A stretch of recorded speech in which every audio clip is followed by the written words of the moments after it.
pare ngir mën ko joxe ci loxo yu mu gën a sedde suñ njaboot ci di ñëw.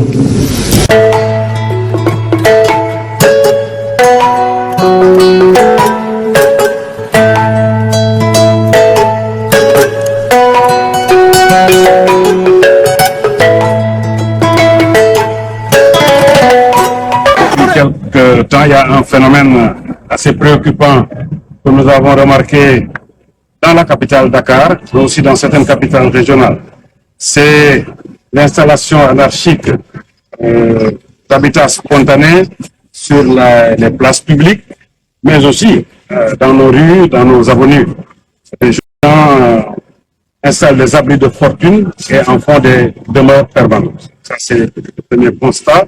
Deuxième constat, il y a une mendicité tous azimuts, un peu partout, qui, à la limite, dérange tout le monde.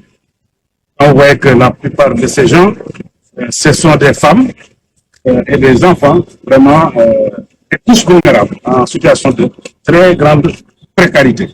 C'est la raison pour laquelle j'ai fait initier avec les autorités administratives l'opération de désencombrement qui a commencé depuis la semaine dernière, qui a consisté d'abord à démanteler les habitats spontanés dans les quartiers de Nord, Almadi, Wakam, etc., mais aussi à désencombrer les alentours de la mosquée Massalikul Jinan, le canal 4, même la place de l'Indépendance et certaines artères du centre-ville. Ces actions ont permis de récupérer 1 millier de personnes fatiguées, constituées pour la plupart de femmes et de très jeunes enfants. Et personnes assez âgées et souvent en situation de handicap, mais aussi quelques délinquants. Alors, les délinquants, la plupart des délinquants, c'est nos concitoyens, ce sont nos enfants.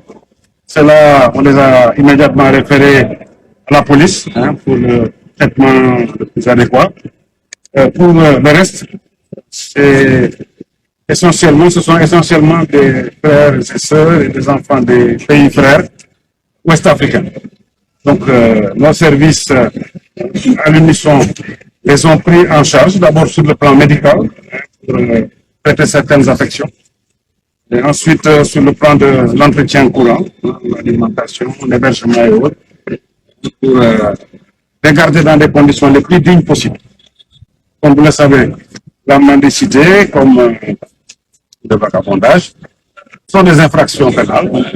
Même s'ils sont ressortissants de la CEDEAO, ils sont complètement dehors des lois et des règlements. L'opération a pour but premier de régler des questions de sécurité publique, régler le problème du cadre de vie, le problème de tranquillité et de salubrité publique, et enfin et surtout, c'est une opération à très forte connotation humanitaire.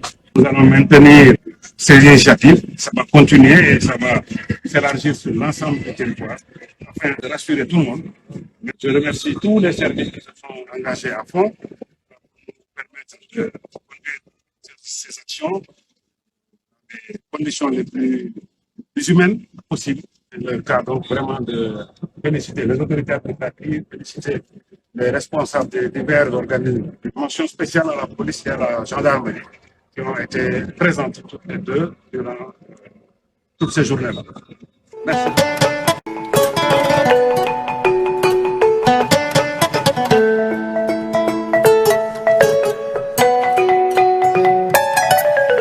pare ngir mën ko joxe ci loxo yu mu gën a sedde suñ njaboot ci di ñëw.